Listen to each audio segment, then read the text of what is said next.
commitment to God. No? Then ang kaning commitment to God mao na pinaka-importante mga igsoon. No? Nga gikinahanglan sa pagpangalagad sa Ginoo kay daghan yung number 1, daghan atras tungod kay wala sila commitment ngadto sa Dios. Daghang mga magtotoo nga nangalagad tungod kay wala sila commitment ngadto sa Ginoo, nangundang sa pagpangalagad. Salamat ko nga nakita nako si Aling ba. Ani sila sa una. Di man ako kini mga ko nga mga palumupog ko rin siya. Nagusog mo ni mo inom. Pero minagroso ang Diyos ba nga nagbago sa kinabuhi sa tao. No? Kay kani silang Aling, mga kuan man ako ni sa una, mga kaila gini kayo. No, then gani po yung bana, kaila nako ni kayo. No? Ya di na ko ni sila kalimtan tungod kay dito man ko magyampungan sa ilang balay sa una sa ulitaw ko to. Salamat sa Ginoo nga wala lang damha nga sila nahimong katawhan sa Dios. Nahimong alagad sa Ginoo, nahimong mga magtotoo diha sa Ginoo. So, salamat ta ning taknas kabugtagon. So, kumabay to ang patukuranan, no?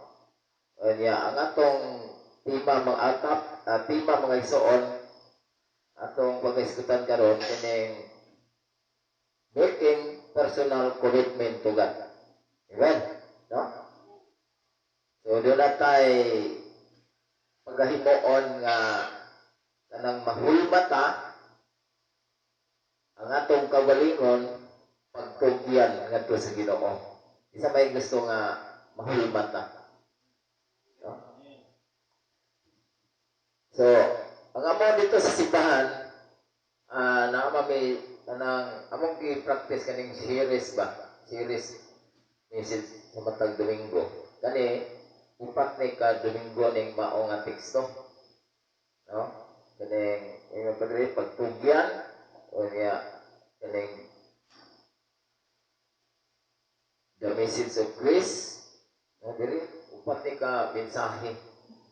So, sa last nga Domingo, kay primerong Domingo, akong giwali, making personal commitment to God. Pag last, so, akong gidugangan, niyo, making personal commitment to God. Amen? No? Primero, humahon ta ang atong kaugalingon pagtugyan ngadto sa Ginoo. Paglas nga kay patman ka Domingo, so paglas nga Domingo, gidugangan ako niyo making personal commitment to God. So anong gikinahanglan man mga igsoon nga ang atong kinabuhi ano bang bag-ohon ta paghulma ang atong kagalingon sa pagtugyan ngadto sa Dios. Kay daghan bang nahulma inya wala pa bag-o. Kinahanglan nga bag-ohon siya, no? Bag-ohon siya. Kay kung nahulma ka, inya wala ka ba bag-o, so hulmahon ka pag-usap. Kay ba sa Korinto nga sama ta sa kulon nga gihulma ta pag-usap diha sa tubangan sa Ginoo. So, kining mga tema, mga igsoon, kinahanglan ato ning masabtan, kining mga tema nga niyong making personal commitment to God, tungod kay, wala kay commitment nga to sa Ginoo, kung wala kay bag-ong paghulma diha sa tubangan sa Dios. Di ka makahimog commit nga to sa Dios kung wala mabag-ong paghulma ang atong kaugalingon. Diba? Saan man mo pag-commit nga to sa Dios kung wala ka mapag o paghulma ang imong kaugalingon? So, importante di ay nga ang atong kaugalingon mapag o paghulma, so doon ang kay tinuon nga commitment nga to sa Ginoo. Amen. So, salamat ta nga ang Dios mangigsuon magbag-o sa atong kinabuhi.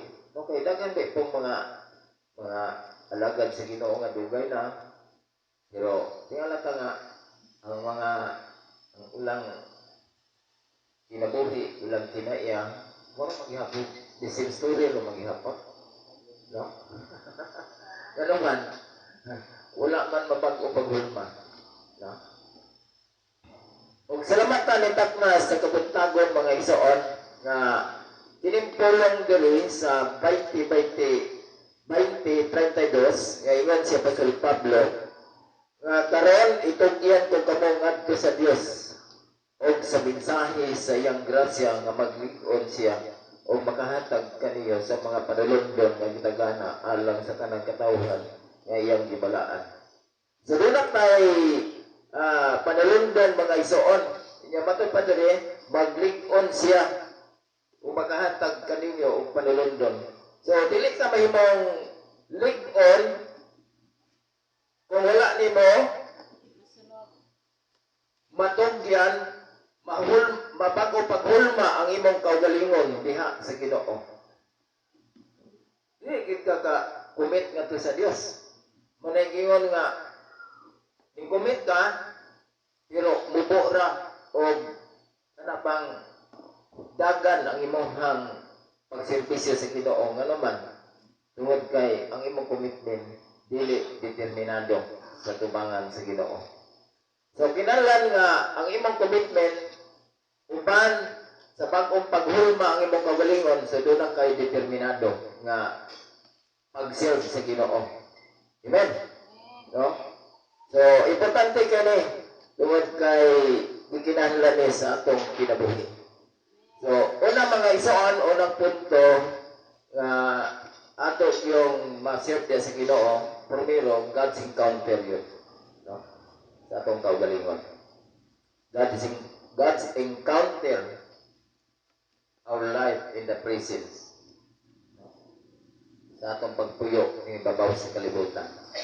So, si Apostol Pablo, doon na sa mga buhat, dili na ito abihon, sa mga buhat gaibi.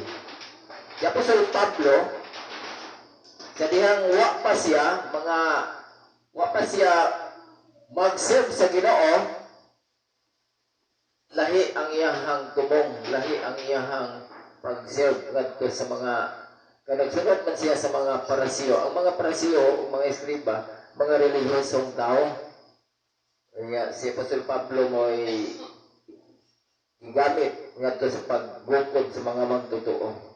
Pero sa diyang natagpuan niya, kauban sa iyahang mga bodyguard, tagpuan niya ang Ginoo. Ingon siya nga kinsa man kang Ginoo. Ano man na-encounter ni Apostol Pablo ang Ginoo nga mao si Ginoong Hesus niya tong higayuna o nabuta siya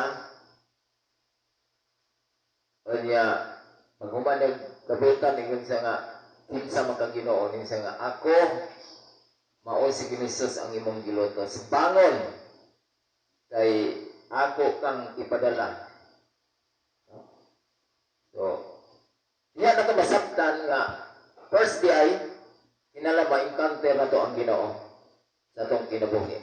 Parihas ni Apostol Pablo. No? Sa dihang na-encounter niya ang Ginoo, nausap ang iyahang tinguha. Nausap ang iyang panglantaw kay ang mga katawhan ng mga sumusunod ni Kristo ikadlukan nila si Pablo pero natingala sila na si Pablo na mo'y bilotas nila nahimo naman kauban nila. Nga naman, tungod kay na-encounter niya ang Ginoo siyang kinabuhi. Amen? No? So, isap ang imong tinay, manaingon nga ang taong ma-encounter niya ang Ginoo, manaingon mahimo siyang bag-ong binuhat. Ulmahon ta. Pagbag-o ang atong kaugalingon diha sa tubangan sa Ginoo. Then, doon na kay commitment ngadto sa Dios.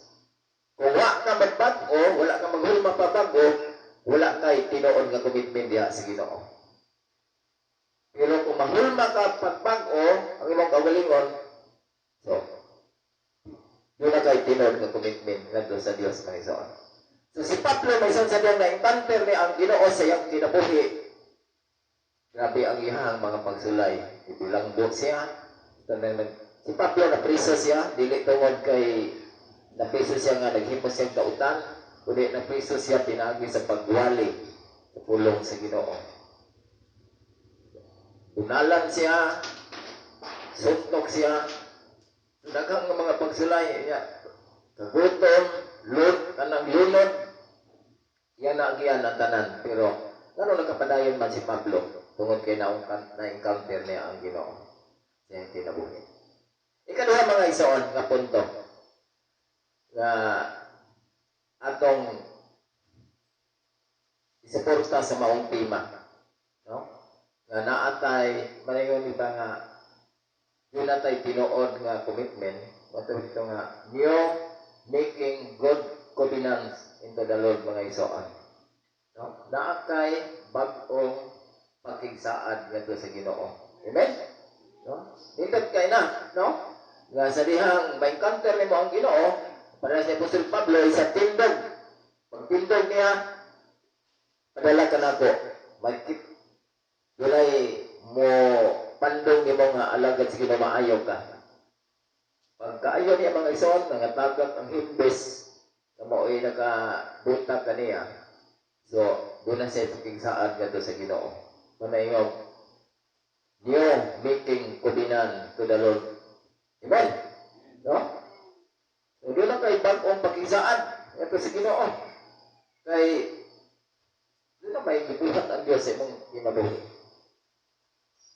So, salamat sa Ginoo nga si Pablo gigamit siya. No?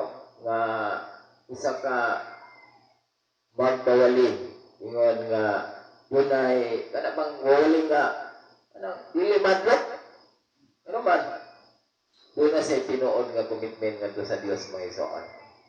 So kung ang tao diay nga doon ay tinuod nga commitment nga sa Ginoo, isang kana bang bilangguon siya, no? Sa buhat gibilanggo kan sila, unya katong nagwali sila nga gisulod sila nga sa kinatawad-an, unya ang Dios nagrescue kanila, unya niadtong higayona nga ang magbalagtay sa bilangguan nga usa ka wartin but maghikog ya nakita ni Pablo nga iyan ang tanghunosan ang kinabuhi niya pero si Pablo nga ayaw buhati ang imong kagulingon og dautan.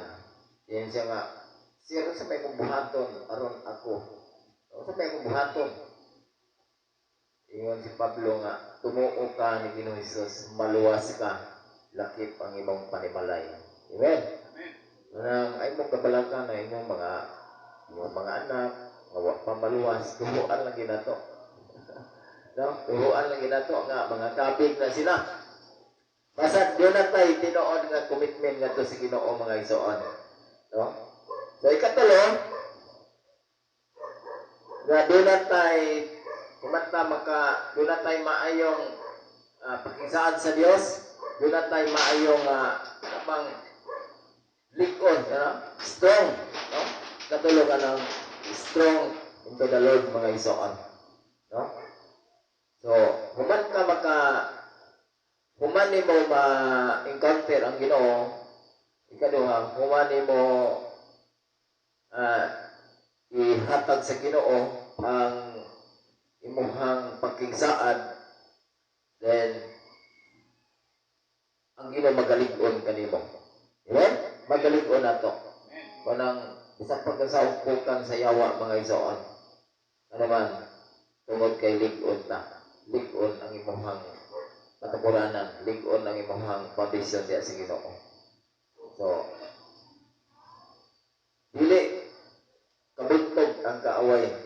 Ang kaaway mo ay mabuntog. Manang ang panagin diya nga ang mensahe maningog the word of God is the power weapon to destroy the enemy. No, si David sa dihang nagkiglatugi siya ni Goliath mga igsoon, nagawas di ang mga pulong. Si Goliath isa nga ako kang ipakaon sa mga langgam No? Kay Pino si Gulayat ba ni David? Pero ingon si David, ako wala ko manhi. Pinagi sa espada o sa panaog sa bangkaw, ako may anhi sa ngalan ni Ginoong Hesus, sa ngalan sa Dios. Ako kang ipakaon, ako kang patyon karong urasa, ako kang ihatag ngadto sa mga mananap, ang ipakaon ako ang imong lawas kanila. So, kuna paningog, the word of God is power, weapon to destroy the enemy. No? Yato higayon na mga isuon, tungod kay likon si David sa iyang pagtuo, dahil mo siyang madaugon. Amen? Dahil mo siyang madaugon. Ano man, si Gulayat, nagigas lang, pinagi sa lapang, no, yan sa lapang bangkaw, kanang sa lapang na bangkaw, dahil na. Yang bangkaw bertibugat na. Pero iko siya no, si David sa diyang nakigsangka kuha siyang bato. So ang bato mao si Christ, no? So, kung wala tayo bato, dili ta mahimong ligon, matupad rin nga mahimong kang makalikon siya. So, dili ta mahimong ligon kung wala si Kristo sa atong kinabuhi. No? Kinahanglan si Kristo gid ang mahimong bato nga patunguranan sa ato ang kinabuhi, mga isuon. So si David, nahimong siyang madaugon.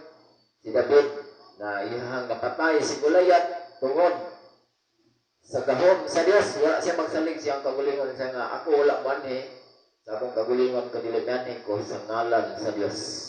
Karong adlaw, itugyan ka kanako, patyon ko ikaw, punggutan ka na kong liog.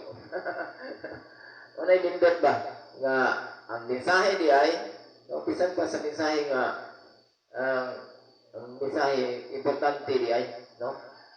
Nga ang kaaway, wala na pindido na sa daan siya. So, ako ang kuwag example mga isoon, sa dihang ang gubat sa Ukraine. Gubat sa Ukraine, nagtuo si Putin nga, dali ra niya makuha ang Ukraine nation, no? Waon na niya sa kabulan. Napakya siya mga isoon. No, ang mga taga-Ukraine, gamay ra silang hinagiban, di pareha sa Russia. Kaya Russia ba ang Russia nga ilang gigabangga, dili basta-basta. So gihurot na ni Putin ang tanan, ang nuclear na lang mo ay wala niya gipabuto mga isoon. No, so, ang tanang mga hinagiban gipanggamit na aron ang nasod sa Ukraine musurinder nga to kaniya, pero wala musurinder ang taga-Ukraine. No? Ibis kay ila nang itugyan, pero ang mga katawhan nagkaiusa.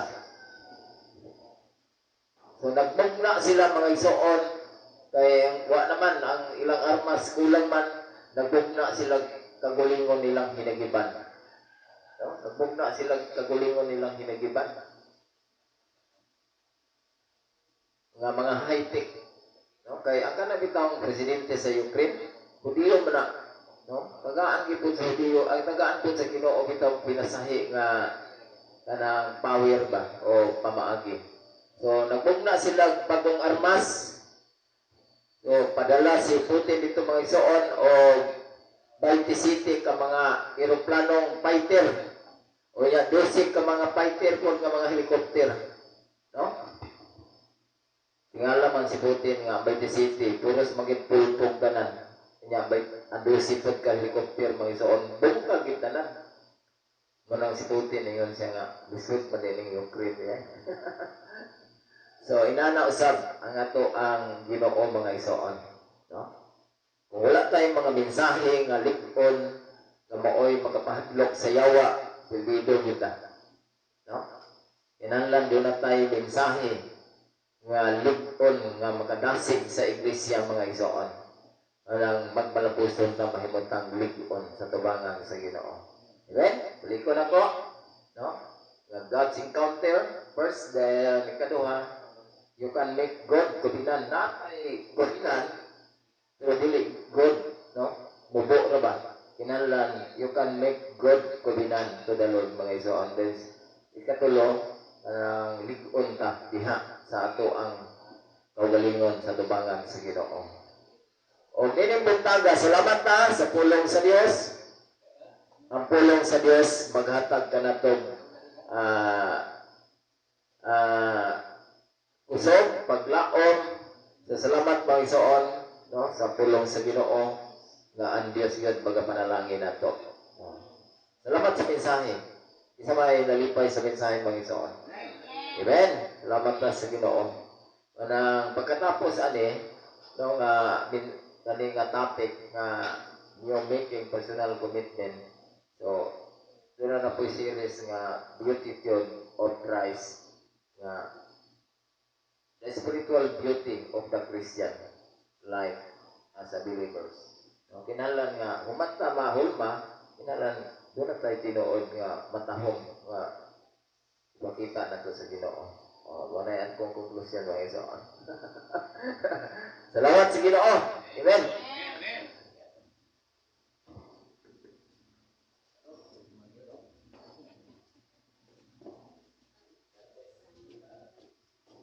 Salud. Hallelujah. Nahulma na ba tanan? Salud. No, importante nga nahulma na. No? Dahil gitawag og commitment. Salud. Kanang gitawag og kanang committed. No? Kanang committed may soon. Kanang mo commit ka. Then kasi nga mo commit ka, imong buhaton. No? Commit, buhaton nimo. Then kasi nga nabuhat na nimo. Salud. Diya sa Ginoo, gitawag na siya og committed, no? Committed. Hallelujah. So, yan na, may utang committed, no? Kay mibuhat naman ta. So, kalaman nga, kung mubuhat na ta, usa man siya kanang committed, nga word nga may soon, gitawag na siya og pass, no? Commit, nga mubuhat, kanang may utang nga, buhatan na. Kanang yung mukumit ka, pag-commit mo, pero wala pa na mo na buhatan. Kaya kita mag-commit ko sa imong trabaho. Pero wala na imong trabaho ikaw na ka i-commit. Dili ka committed. No, anak may soon. No?